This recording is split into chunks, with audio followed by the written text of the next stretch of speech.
साल में आने वाली सभी एकादशी में पाप मोचनी एकादशी बेहद खास मानी जाती है।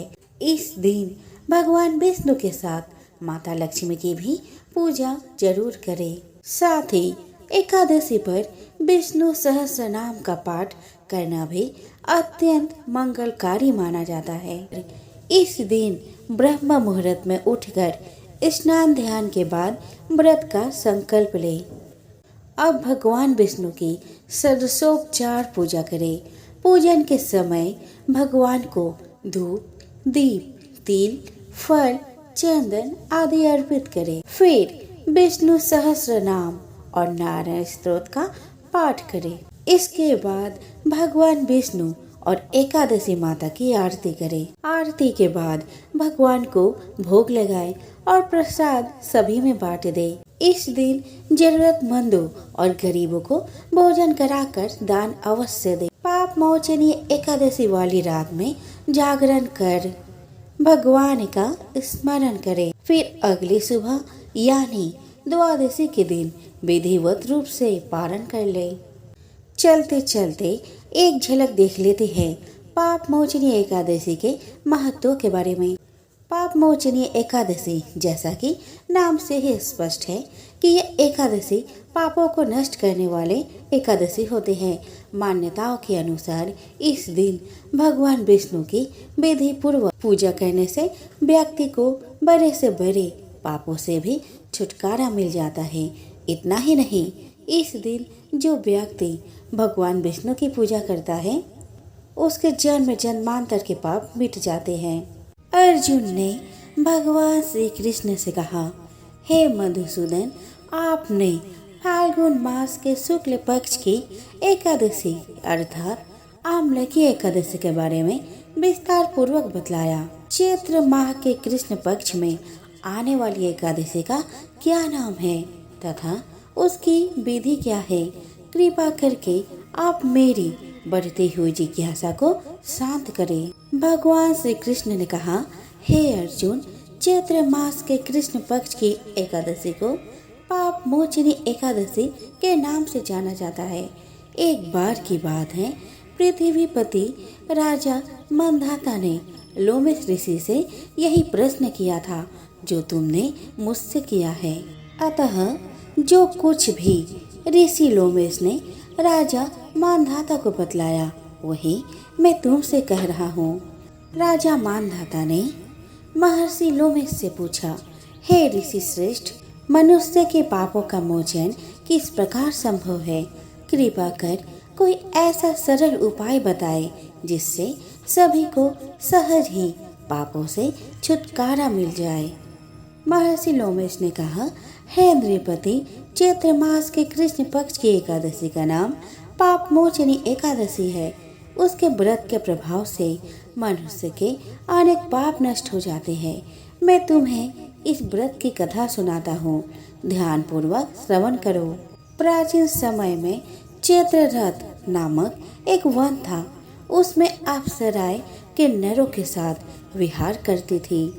वहाँ सदैव बसंत का मौसम रहा करता था, अर्थात उस जगह सदा नाना प्रकार के पुष्प खिले रहते थे। कभी गंधर्व कन्याएं विहार किया करती थी, कभी देवेंद्र अन्य देवताओं के साथ क्रीड़ा किया करते थे। उसी वन में मेधावी नाम के एक ऋषि भी तपस्या में लीन रहते थे। वे शिव भक्त थे। एक दिन मंजू घोषा नामक एक अप्सरा ने उनको मोहित कर उनकी निकटता का लाभ उठाने की चेष्टा की।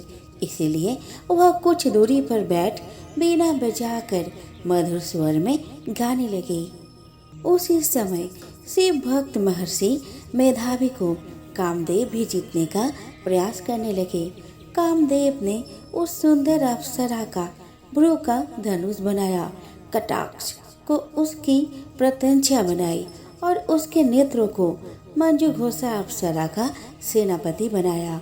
इस तरह कामदेव अपने शत्रु भक्त को जीतने को तैयार हुआ। उस समय महर्षि मेधावी भी युवा अवस्था में थे और काफी हुष्ट पुष्ट भी थे। उन्होंने यज्ञोपवीत तथा दंड धारण कर रखा था। वे दूसरे कामदेव के समान प्रतीत हो रहे थे। उस मुनि को देखकर कामदेव के बस में हुई मंजू घोषा ने धीरे धीरे मधुर वाणी से बीना पर गाया शुरू किया, तो महर्षि मेधावी भी मंजू घोषा के मधुर गाने पर तथा उसके सौंदर्य पर मोहित हो गए। वह अप्सरा मेधावी मुनि को कामदेव से पीड़ित जानकर उनसे आलिंगन करने लगी।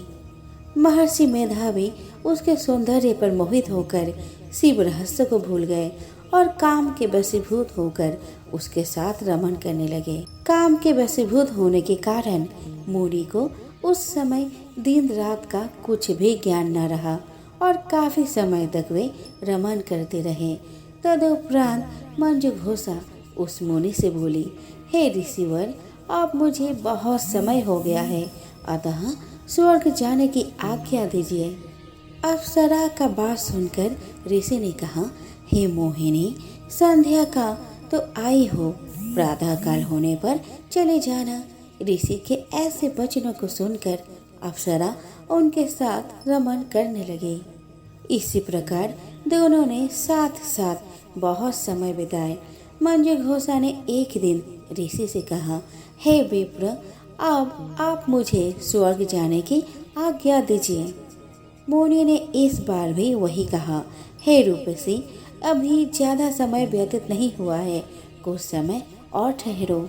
मुनि की बात सुनकर अप्सरा ने कहा, हे ऋषिवर, आपकी रात तो बहुत लंबी है, आप स्वयं ही सोचिए कि मुझे आपके पास आए कितना समय हो गया।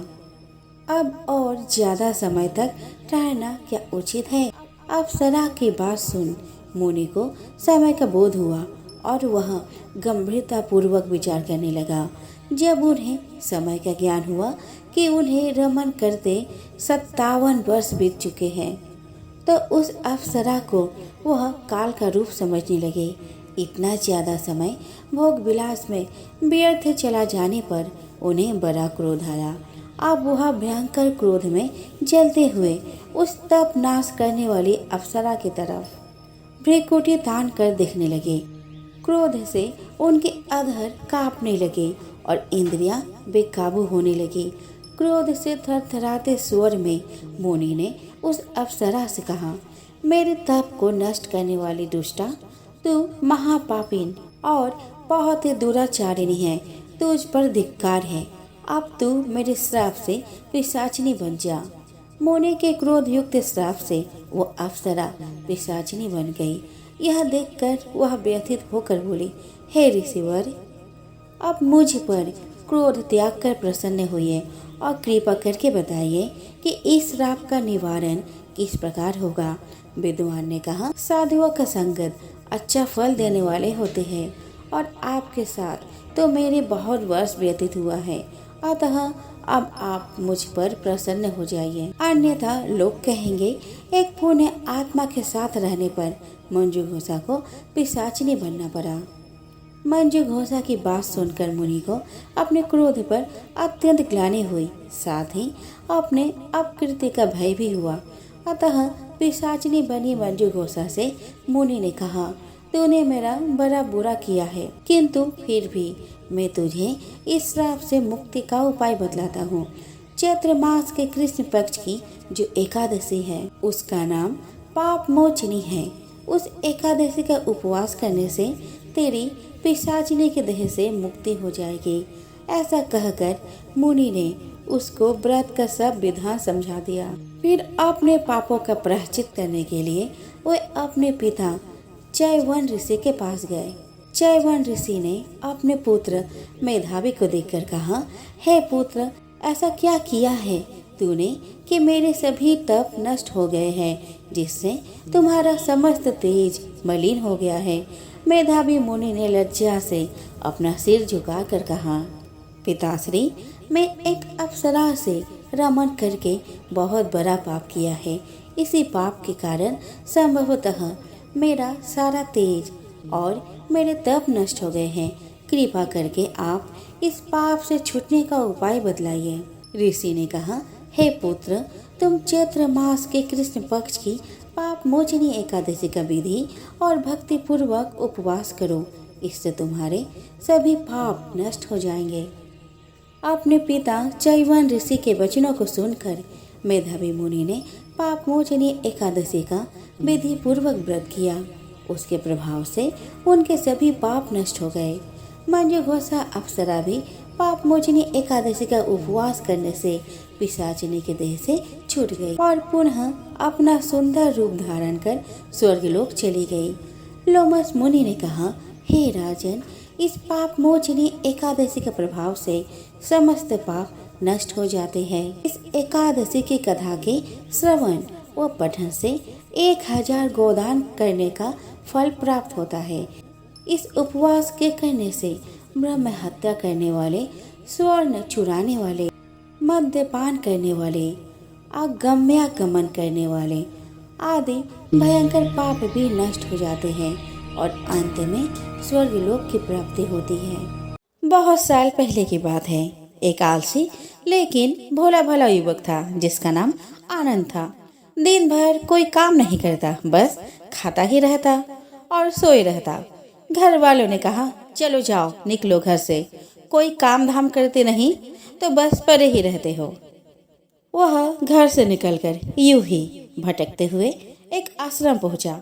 वहां उसने देखा कि एक गुरुजी है, उनके शिष्य कोई काम नहीं करते, बस मंदिर की पूजा करते हैं। उसने मन में सोचा, ये बढ़िया है, कोई काम धाम नहीं, बस पूजा ही तो करना है। गुरुजी के पास जाकर पूछा, क्या मैं यहाँ रह सकता हूँ? गुरुजी बोले, हाँ, क्यों नहीं, लेकिन मैं कोई काम नहीं कर सकता हूँ। गुरुजी बोले, कोई काम नहीं करना है, बस पूजा ही करना होगा। आनंद बोला, ठीक है, वह तो मैं कर लूँगा। जब आनंद महाराज आश्रम में रहने लगे, ना कोई काम ना कोई धाम, बस सारा दिन खाते रहो और प्रभु भक्ति में भजन गाते रहो। महीना भर हो गया। फिर एक दिन आई एकादशी। उसने रसोई में जाकर देखा, खाने की कोई तैयारी नहीं। उसने गुरुजी से पूछा, आज खाना नहीं बनेगा क्या? गुरुजी ने कहा, नहीं, आज तो एकादशी है, तुम्हारा भी उपवास है। उसने कहा, नहीं, अगर हमने उपवास कर लिया तो कल का दिन ही नहीं देख पाएंगे।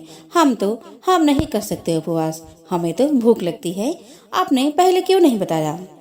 गुरुजी ने कहा, ठीक है, तुम ना करो उपवास, पर खाना भी तुम्हारे लिए कोई और नहीं बनाएगा, तुम खुद बना लो। मरता क्या ना करता। गया रसोई में।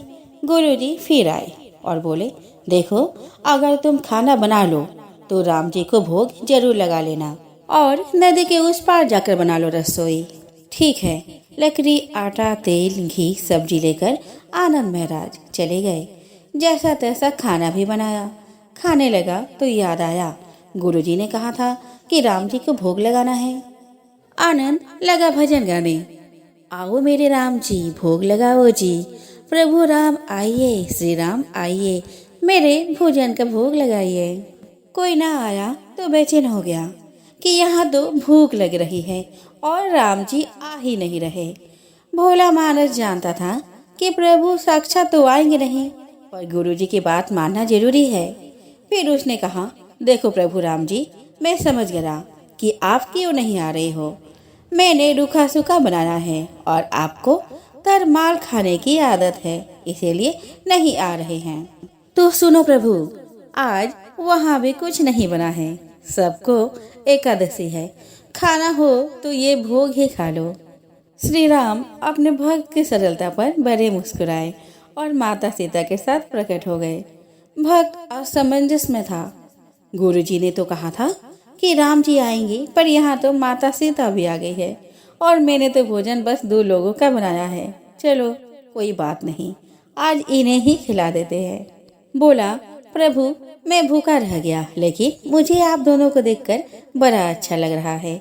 लेकिन अगली एकादशी पर ऐसा ना करना, पहले बता देना कि कितने जन आ रहे हो, और हाँ, थोड़ा जल्दी आ जाना। राम जी उसके बात पर बड़े मोदित हुए। वे प्रसाद ग्रहण कर चले गए। अगली एकादशी तक यह भोला मानस सब भूल गया था। उसने सोचा, प्रभु ऐसे आते होंगे और प्रसाद ग्रहण करते होंगे। फिर एकादशी आई। गुरुजी से कहा, मैं चला अपना खाना बनाने, पर गुरुजी थोड़ा ज्यादा अनाज लगेगा, वहाँ 2 लोग आते हैं। गुरुजी मुस्कुराए, भूख के मारे बावला है, ठीक है ले जा और अनाज ले जा। अब की बार उसने 3 लोगों का खाना बनाया, फिर गुहार लगाई, प्रभु राम आइए, सीताराम आइए, मेरे भोजन का भोग लगाइए। प्रभु की महिमा भी निराली है। भक्त के साथ कौतुक करने में उन्हें भी बड़ा मजा आता है। इस बार वे अपने भाई लक्ष्मण, भरत, शत्रुघ्न और हनुमान जी को लेकर आए। भक्त को चक्कर आ गए। यह क्या हुआ? एक का भोजन बनाया तो 2 आए, आज 2 का खाना ज्यादा बनाया तो पूरा खानदान आ गया। लगता है आज भी भूखा ही रहना पड़ेगा। सबको भोजन लगाया और बैठे बैठे देखता रहा। अनजाने ही उसकी भी एकादशी हो गई। फिर अगली एकादशी आने से पहले गुरुजी से कहा, गुरुजी, ये आपके प्रभु राम जी अकेले क्यों नहीं आते?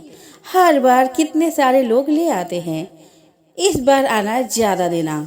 गुरुजी को लगा कहीं ये अनाज बेचता तो नहीं है, देखना पड़ेगा जाकर। भंडारी से कहा, इसे जितना अनाज चाहिए दे दो, और वह छुपकर उसे देखने चल पड़े। इस बार आनंद ने सोचा, खाना पहले नहीं बनाऊंगा, पता नहीं कितने लोग आ जाए, पहले बुला लेता हूँ फिर बनाता हूँ। उसने प्रभु राम का गुहार लगाई, प्रभु राम आइए, श्री राम आइए, मेरे भोजन का भोग लगाइए। सारा राम दरबार मौजूद। इस बार तो हनुमान जी भी साथ आए, लेकिन यह क्या, प्रसाद तो तैयार ही नहीं। भक्त ठहरा भोला भाला, बोला, प्रभु इस बार मैंने खाना नहीं बनाया। प्रभु ने पूछा, क्यों? मुझे मिलेगा तो नहीं, फिर क्या फायदा बनाने का, आप ही बना लो और खुद ही खा लो। राम जी मुस्कुराए, सीता माता भी गदगद हो गई। उसके मासूम जवाब से लक्ष्मण जी बोले, क्या करे प्रभु? प्रभु बोले, भक्त की इच्छा है, पूरी तो करनी पड़ेगी, चलो लग जाओ काम में। लक्ष्मण जी ने लकड़ी उठाई, माता सीता आटा सानने लगे। भक्त एक तरफ बैठकर देखता रहा।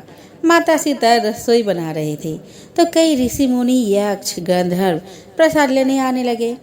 इधर गुरुजी ने देखा खाना तो बना नहीं, भक्त एक कोने में बैठा है। पूछा, बेटा क्या बात है, खाना क्यों नहीं बनाया? वह बोला, अच्छा किया गुरुजी आप आ गए, देखिए कितने लोग आए हैं प्रभु के साथ। गुरुजी बोले, मुझे तो कुछ नहीं दिख रहा तुम्हारे और अनाज के सिवा। भक्त ने माथा पकड़ लिया, एक तो इतनी मेहनत करवाते हैं प्रभु, भूखा भी रखते हैं और ऊपर से गुरु को दिख भी नहीं रहे, ये और बड़ी मुसीबत है। वह प्रभु से कहा, आप गुरु को क्यों नहीं दिख रहे हैं? प्रभु बोले, मैं उन्हें नहीं देख सकता। क्यों? वे तो बड़े पंडित हैं, ज्ञानी हैं, विद्वान हैं, उन्हें तो बहुत कुछ आता है, उनको क्यों नहीं दिखते आप? प्रभु बोले, माना कि उनको सब आता है, पर वे सरल नहीं तुम्हारी तरह, इसलिए उनको नहीं दिख सकता। आनंद ने गुरु से कहा, गुरुजी, प्रभु कह रहे हैं आप सरल नहीं है, इसलिए आपको नहीं दिखेंगे। गुरुजी रोने लगे, वाकई मैंने सब कुछ पाया, पर सरलता नहीं पा सका तुम्हारी तरह, और प्रभु तो मन की सरलता से ही मिलते हैं। प्रभु प्रकट हो गए और गुरु को भी दर्शन दिए। इस तरह एक भक्त के कहने पर प्रभु ने रसोई भी बनाई। यह भक्ति कथा लोक श्रुति पर आधारित है। किसी गांव में एक बुढ़िया और उसके पुत्र रहते थे। बुढ़िया की आखिरी इच्छा थी कि वह अपने पुत्र का बड़े धूमधाम से शादी करवाए एवं मरने से पहले अपने पोता पोती को गोद में जी भर के खिला ले। और जल्दी बुढ़िया का एक इच्छा पूरा हुआ। उसके घर में एक बहुत ही सुंदर, सुशील एवं शालीन स्वभाव की पुत्र वधू आई। पुत्र वधू बहुत ही धार्मिक स्वभाव की स्त्री थी, परंतु शादी के कई साल बीतने पर भी बुढ़िया की पोता पोती को गोद में खिलाने का सौभाग्य प्राप्त नहीं हुआ।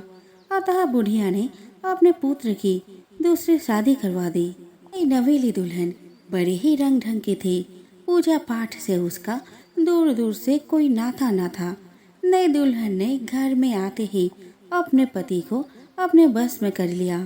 अपने सौतन और अपने सास को वह फार्म हाउस पर भेज दी और अपने ही आलीशान महल में अपने पति के साथ रहने लगी।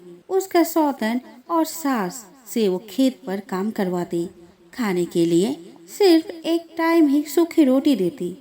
ऐसे उनका दिन कट रहा था। एक दिन बड़ी बहू अपने भाग्य पर रो रही थी कि तभी एक सफेद साड़ी पहने बुढ़िया उसके पास आई और उससे 11 माता का व्रत करने को कहा और साथ ही उसने उसके पूजन विधि भी बताई और पूजन विधि बताकर वह अंतर्ध्यान हो गई। बड़ी बहू हर एकादशी पर सुबह जल्दी उठकर स्नान कर स्वच्छ वस्त्र धारण करती। उसके बाद विष्णु की कथा सुनती, उनकी पूजा करती, उन्हें पीले रंग की पुष्प माला, तिलक, तुलसी दल, पंचामृत तथा भोग अर्पित करती। वह निर्जला व्रत रखती। करते करते कई एकादशी बीत गई। 11 माता की कृपा से एक दिन बुढ़िया माँ के पुत्र यानी उसके पति गलती से ही सही अपने बड़ी बीवी के पास आ गया। 11 माता की कृपा से बड़ी बहू गर्भवती हो गई। उधर छोटी बहू भी पेट से थी। 9 महीने बाद बहुओं ने एक एक पुत्र को जन्म दिया। बुढ़िया की आखिरी इच्छा भी पूर्ण हुई और वह खुशी खुशी परलोक धाम चली गई। इधर दोनों के बच्चे पलने लगे। एक बच्चा फार्म हाउस में और दूसरा बच्चा आलीशान महल में पलने लगा। पीने की कमी और देखभाल की कमी से बड़ी बहू रोगग्रस्त हो गई और 11 माता के हवाले अपने पुत्र को सौंपकर वह स्वर्गवासी हो गई। सौतेली माँ अपने बेटे को अच्छा अच्छा पकवान खिलाती और सौतेले बेटे को सूखी रोटी खिलाती। उसे दिन भर खेत में काम करवाती, कभी कभी खाने को भी नहीं देती।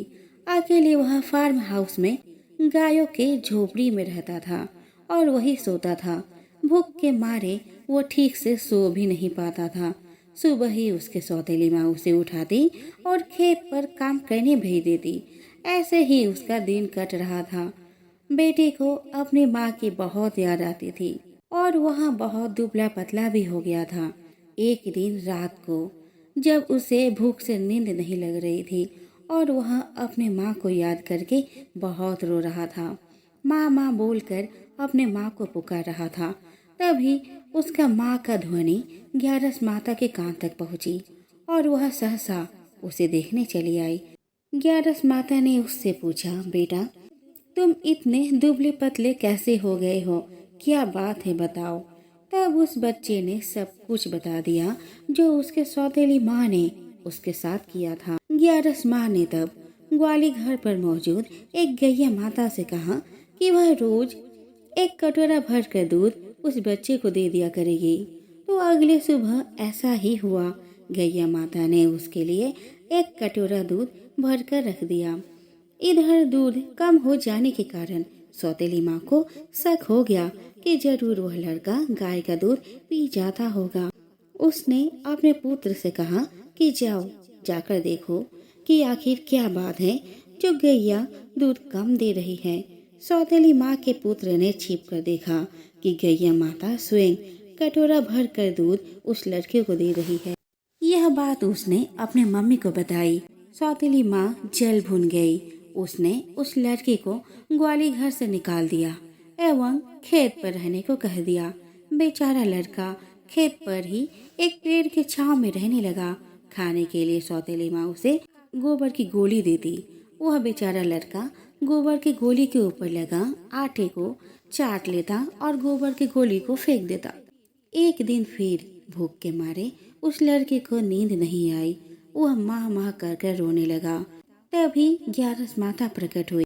11 माता ने कहा कि बेटा तुम इधर आओ, ये दोनों पत्थर को उठा कर देखो। तो उस लड़के ने पहला पत्थर को उठाया तो उसने पाया कि वहाँ स्वादिष्ट भोजन रखा हुआ था और दूसरा पत्थर को उठाया तो वहाँ पे ठंडे पानी का कुआं था। तब 11 माता ने कहा, बेटा तुमको जब जब भूख लगेगी तब तब तुम यहाँ आकर पत्थर हटाकर खाना खा लेना। इस प्रकार कुछ दिन बीत गए। उसके सौतेली माँ ने देखा कि क्या बात है, दिन पर दिन उसका सौतेला बेटा इतना तंदुरुस्त होते जा रहा है और मेरा बेटा दुबला पतला होते जा रहा है। आखिर क्या बात है। उसने अपने बच्चे को उस पर नजर रखने को भेजा। उस लड़के ने देखा कि उसका भाई पत्थर उठाया तो वहाँ स्वादिष्ट भोजन एवं ठंडा पानी रखा हुआ था। यह देखकर उसने अपने भाई से पूछा कि यह सब क्या बात है, यहाँ पे खाना किसने रखा। तब उस बेचारे लड़के ने अपने सौतेले भाई से ग्यारस माता के बारे में सब कुछ बता दिया। जब यह बात सौतेली माँ को पता चला तो वह उस कुएं को ही बंद करवा दी। इस पर ग्यारस माता को बहुत गुस्सा आया। उन्होंने सांप बनकर उसके बेटे को डस लिया। इधर सौतेली माँ का रो रो कर हालत खराब हो गया। उसने अपने बच्चे को लेकर डॉक्टर के पास गई। डॉक्टर ने कहा कि तुम्हारे बेटे को तो कुछ भी नहीं हुआ, तुमने जरूर ऐसा कुछ काम किया होगा जिसके कारण तुम्हारा बेटे का ऐसा हाल है। तुमने शायद किसी के बेटे के साथ अच्छा व्यवहार नहीं किया होगा, उसे खाने को नहीं दिया होगा, उसे कष्ट पहुंचाया होगा, जिसका फल तुम्हें आज भोगना पड़ रहा है। सौतेली माँ ने कहा कि आपको यह बात किसने बताई, यह सब गलत है। तब वह डॉक्टर अपने असली रूप में आ गया। दरअसल वो डॉक्टर नहीं बल्कि ग्यारस माता थी। ग्यारस माता को देखकर वह बहुत ही आश्चर्यचकित हो गई। वह पैर पर गिरकर अपने किए की माफी मांगी। ग्यारस माता ने कहा, बच्चे तो भगवान के रूप होते हैं, वह चाहे तुम्हारा बेटा हो या फिर किसी और का, तुम्हें सबके साथ अच्छा व्यवहार करना चाहिए था, पर तुमने ऐसा नहीं किया। इसी का परिणाम आज तुम भोग रही हो। सौतेली माँ ने कहा, मुझे माफ कर दीजिए माता, आज के बाद मैं ऐसा गंदा काम कभी नहीं करूँगी। दोनों को ही मैं बराबर प्यार करूँगी और प्रत्येक एकादशी को मैं व्रत किया करूँगी। ग्यारस माता ने उसके बेटे का प्राण लौटा दिया। तब से सौतेली माँ ने दोनों बच्चों से बराबर प्यार करने लगी। गर्भ गीता के पहले अध्याय में इस बात का उल्लेख किया गया है कि अर्जुन ने भगवान श्री कृष्ण से एक दिन सवाल किए कि हे मधुसूदन, आप मुझे ये बताने की कृपा करें कि प्राणी अपने माँ के गर्भ में आता है तो वह अपने किस गुण दोष के कारण आता है।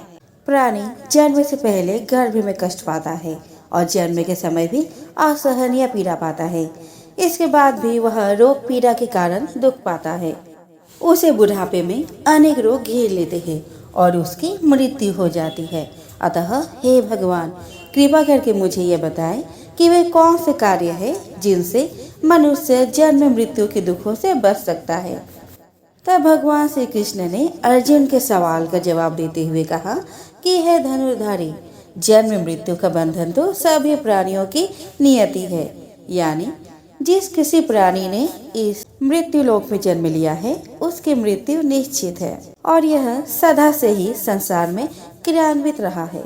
जो प्राणी संसार में नष्ट होने वाले पदार्थों से प्रेम करते हैं या जो प्राणी संसार के नश्वर वस्तुओं की इच्छा रखते हैं या फिर जो प्राणी संसार की दौलत पाने को तो कामना करता है परंतु भगवान भक्ति से विमुख रहता है, इसलिए वह बार बार अनेक योनियों में पैदा होकर जीवन मरण और गर्भ के दुख भोगता है। भगवान कृष्ण के मुख से ऐसी बातें सुन अर्जुन ने फिर उनसे पूछा कि हे माधव, संसार की मोहमाया से मुक्ति तो संभव नहीं। मन 5 विकारों के वश में है। वे 5 क्रिया काम, क्रोध, लोभ, मोह और अहंकार है। यह मन मस्त हाथी की तरह है, माया मन को हर लेती है। इन 5 विकारों में अहंकार सबसे प्रबल है। यह प्राणी को नरक में ले जाता है। हे जनार्दन, इस मदमस्त हाथी को कैसे वश में किया जाए, अर्थात मनुष्य को कौन से प्रयत्न करने चाहिए जिनसे मन को भक्ति में लाया जा सके। तब श्री कृष्ण बोले, हे पांडुपुत्र, जिस प्रकार मस्त हाथी को बस में करने के लिए महावत अंकुश का प्रयोग करता है, उसी प्रकार मन को काबू में करने के लिए ज्ञान रूपी अंकुश का प्रयोग आवश्यक है।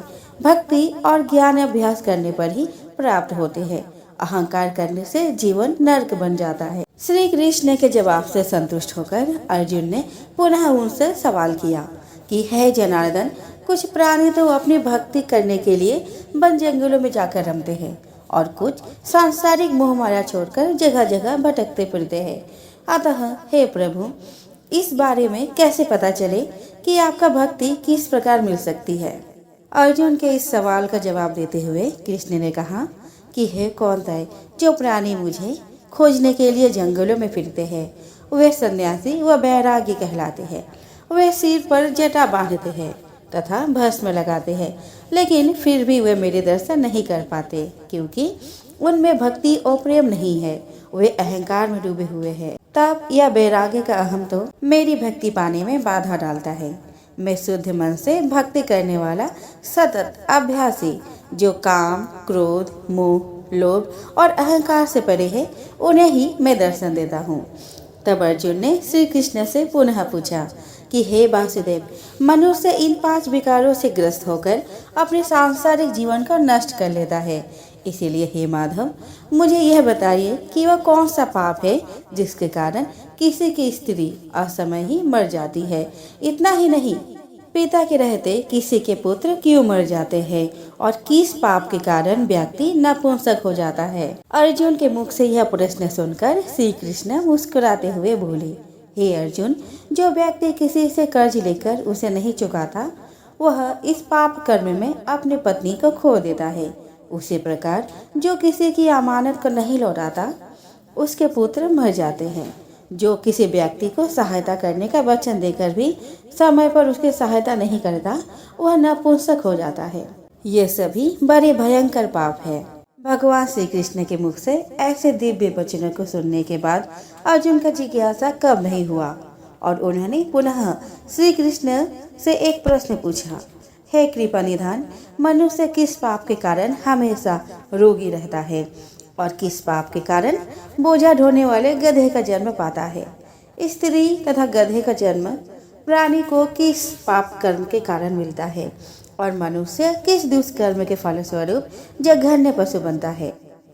तब श्री कृष्ण ने अर्जुन से कहा कि हे पार्थ, जो मनुष्य अरि कन्या को बेच देता है वो हमेशा रोगी रहता है। जो अभक्ष भोजन करता है और विषय विकार के लिए मदिरा पान करता है, गधे का जन्म पाता है। जो झूठी गवाही देने वाला होता है वह स्त्री का जन्म पाता है। जो भोजन बनाकर पहले स्वयं खा लेते हैं, बाद में भगवान को दान करते हैं, वे बिल्ली, सूकर की योनि को प्राप्त करते हैं। उधर जैसे जैसे कृष्ण अर्जुन के प्रश्नों का जवाब देते जा रहे थे, वैसे वैसे अर्जुन के मन में जिज्ञासा बढ़ती जा रही थी और इसी जिज्ञासा के कारण अर्जुन ने फिर श्री कृष्ण से पूछे कि हे कृपा निधान, इस संसार में जिन प्राणियों को आपने धन दौलत प्रदान की है और उत्तम वाहन दिए हैं, उन्होंने कौन से पुण्य किए हैं? तब श्री कृष्ण ने अर्जुन को बताया कि हे धनंजय, जो उत्तम रीति से पात्र को स्वर्ण दान करता है वह उत्तम वाहन और धन धान्य प्राप्त करता है। जो भगवान को साक्षी मानकर कन्या दान करते हैं वे उत्तम पुरुष का जन्म पाते हैं। यह सुन अर्जुन ने भगवान से पूछा कि हे दयानिधान, इस संसार में आपने किसी को तो इतना सुंदर बनाया है और किसी को इतना कुरूप, किसी को धनवान बनाया है तो किसी को निर्धन, सो ऐसा क्यों है? तब श्री कृष्ण ने अर्जुन के इस प्रश्न का उत्तर देते हुए कहा कि हे अर्जुन, जिन प्राणियों ने अन्न दान किया है उनका स्वरूप सुंदर है और जिन्होंने विद्या दान किया है वे विद्वान हैं। फिर भी पुरुष का रूप स्वरूप नहीं बल्कि गुण महत्वपूर्ण है। जो संतों की सेवा करते हैं वे धनवान व पुत्रवान होते हैं। उधर श्री कृष्ण के मुख से अपने सवालों का जवाब सुनकर अर्जुन कुछ देर के लिए शांत हो गए। तब भगवान श्री कृष्ण ने बोले, हे पार्थ, क्या तुम्हारी जिज्ञासा शांत हो गई या और कुछ भी पूछना है? तब अर्जुन ने कहा कि हे प्रभु, अभी भी मेरे मन में कई सवाल है जिसका उत्तर मैं आपसे जानना चाहता हूँ। तब श्री कृष्ण ने कहा, चलो बताओ और क्या क्या जानना चाहते हो?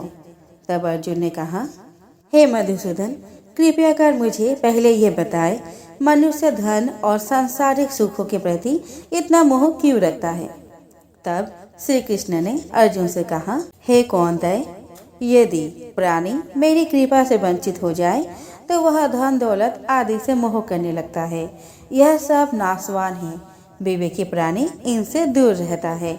जो व्यक्ति सांसारिक मोह त्याग कर पवित्र स्थलों के दर्शन करके मेरी निष्काम भक्ति करता है, वह राजा, सामान, सुख और ज्ञान प्राप्त करता है।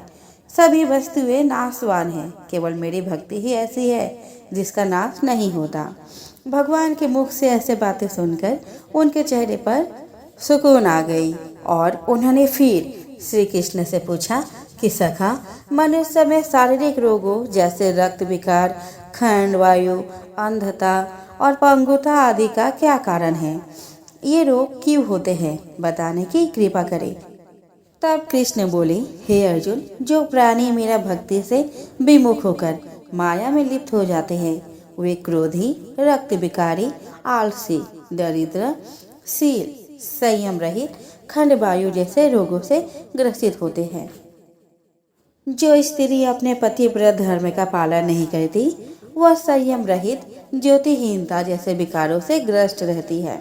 यह सुन अर्जुन ने फिर से श्री कृष्ण से सवाल किया कि हे मधुसूदन, कृपा करके गुरु दक्षिणा के बारे में कुछ बताने का कष्ट करे, मुझे गुरु की महिमा के बारे में भी बताए।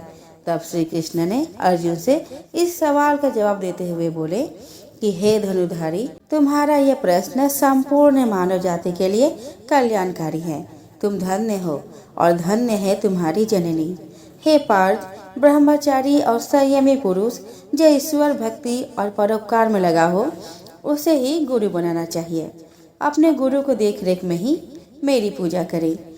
गुरु की कृपा से विमुख प्राणी सप्तग्राम मारने का पाप भोगता है। ऐसे प्राणी का मुख देखना भी पाप होता है। हे अर्जुन, सारे संसार के गुरु जगन्नाथ है। विद्या का गुरु काशी, चारों वर्णों का गुरु ब्राह्मण, ब्राह्मण का गुरु सन्यासी है। सन्यासी उसे कहते हैं जो सब कुछ त्याग कर मुझ पर रम गया हो। जो गुरु का भक्त है वह मेरा भक्त है। जो गृहस्थ गुरु से विमुख होता है वह चांडाल के समान है। जिस जगह मदिरा का भांड हो, उस स्थान का गंगा जल भी अपवित्र होता है। इसी तरह गुरु से विमुख व्यक्ति का भजन भी अपवित्र होता है। उसके सभी कर्म निष्फल है।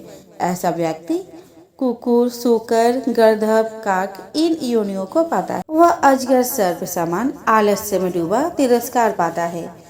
हे कौन्तेय, गुरु दीक्षा के बिना प्राणी का उद्धार संभव नहीं है। जो गुरु की सेवा करता है उसको कई अश्वमेध के पुण्य का फल मिलता है। हे अर्जुन, जो प्राणी तुम्हारे इस संवाद को पढ़ेंगे और सुनाएंगे, वे गर्भ के दुख से बचेंगे। वे नरक की 84 योनियों की झंझट यानी जन्म मरण के चक्र से बचेंगे। भगवान श्री कृष्ण के मुखर बिंदु से इस प्रसंग को अर्जुन बड़े ध्यान से सुना। इसी कारण इस पाठ का नाम गर्भ गीता है।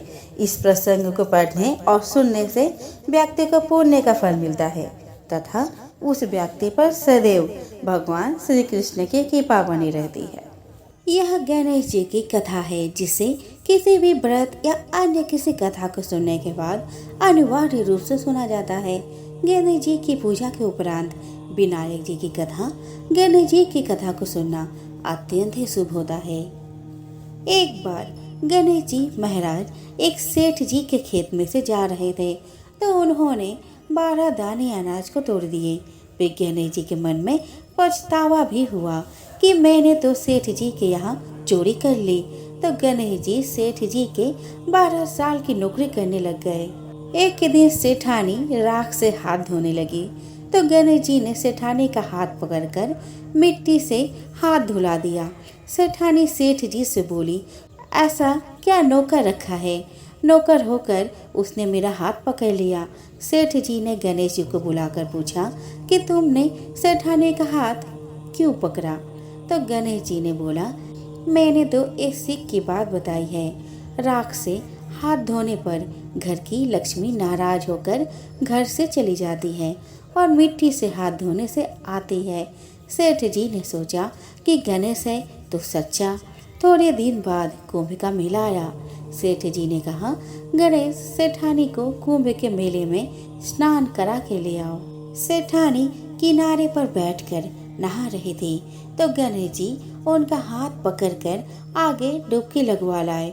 घर आकर सेठानी ने शेष से कहा कि गणेश ने तो मेरी इज्जत ही नहीं रखी और इतने सारे आदमियों के बीच मुझे घसीट कर आगे पानी में ले गए। तब सेठ जी ने गणेश जी को पूछा कि ऐसा क्यों किया। तो गणेश जी ने कहा, सेठानी किनारे बैठकर गंदे पानी से नहा रही थी, तो मैं आके अच्छे पानी में डुबकी लगवा कर ले आया। इससे अगले जन्म में बहुत बड़े राजा और राजपाट मिलेगा। सेठ जी ने सोचा कि गणेश है तो सच्चा। एक दिन घर में पूजा पाठ हो रही थी, हवन हो रहा था। सेठ जी ने गणेश जी को कहा कि जाओ सेठानी को बुला कर ले आओ। गणेश सेठानी को बुलाने गया तो सेठानी काली चुनरी ओढ़कर चलने लगी। तो गणेश जी ने काली चुनरी को फाड़ दी और कहा कि लाल चुनरी ओढ़ के चलो। सेठानी नाराज होकर सो गई। सेठ जी ने आकर पूछा कि क्या बात है। तो सेठानी ने बोली कि गणेश ने मेरा चुनरी फाड़ दी। सेठ जी ने गणेश को बुलाकर बहुत डांटा और कहा, तुम बहुत बदमाशी करते हो। तो गणेश जी ने कहा, पूजा पाठ में काला वस्त्र नहीं पहनते हैं, इसलिए मैंने लाल वस्त्र के लिए कहा। काला वस्त्र पहनने से कोई भी शुभ काम सफल नहीं होता। फिर सेठ जी ने सोचा कि गणेश है तो समझदार। एक दिन सेठ जी पूजा करने लगे तो पंडित जी ने बोला कि वो गणेश जी की मूर्ति लाना भूल गया। अब क्या करे। तो गणेश जी ने बोला कि मेरे को ही मूर्ति बनाकर विराजमान कर लो, आपके सारे काम सफल हो जाएंगे। यह बात सुनकर सेठ जी को बहुत गुस्सा आया और वो बोले कि तुम तो अब तक सेठानी से ही मजाक करते थे, मेरे से भी करने लग गए। तो गणेश जी ने कहा, मैं मजाक नहीं कर रहा हूँ, मैं सच बात कर रहा हूँ। इतने में ही गणेश ने गणेश जी का रूप धारण कर लिया और सेठ और सेठानी ने ही गणेश जी की पूजा की। पूजा खत्म होते ही गणेश जी अंदर ध्यान हो गए। सेठ सेठानी को बहुत धोखा हुआ और उन्होंने कहा कि हमारे पास तो गणेश जी रहते थे और हमने उनसे इतना काम करवाया। तो गणेश जी ने सपने में आकर सेठ जी को कहा कि आपके खेत में से मैंने 12 अनाज के दाने तोड़ लिए थे, उसी का दोष उतारने के लिए मैंने आपके यहाँ नौकरी कर ली थी।